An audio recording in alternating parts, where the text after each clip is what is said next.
Hi, my name is Zainab. I'm from Pakistan. Hi, my name is Sebastian from China. Hi, my name is Salom Teri. I'm from Kuwait. Hi, my name is Wad and I'm from Libya. Hi, my name is Talal and I'm from Kuwait. Hello, my name is Mohammed. I'm from Saudi Arabia. I'm studying in United Kingdom. Hello, my name is Benjamin. I come from China. And we're gonna be reading some questions today. What study tips would you give to students who are starting their course in September? So study here is not only about reading books or lock yourself in a room to study.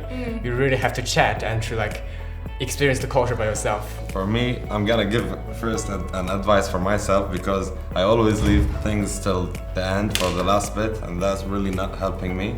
So I really advise you to, whatever you take today, study it at the same day. Don't leave it till the last minute.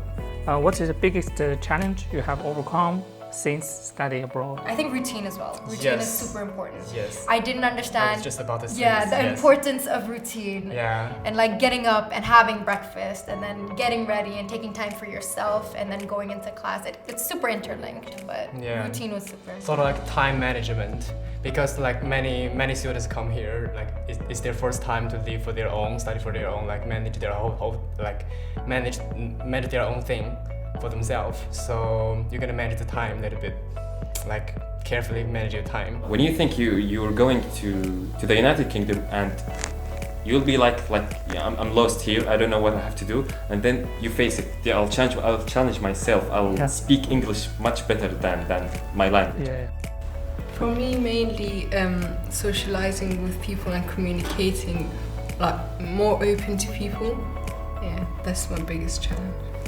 One of my biggest challenges was homesick. So I've been here studying abroad for that's my second year, and the first year was a bit tough because I had so much homesick, but then I was getting used to it, and now I really liking it here, and I feel like I don't want to go back home.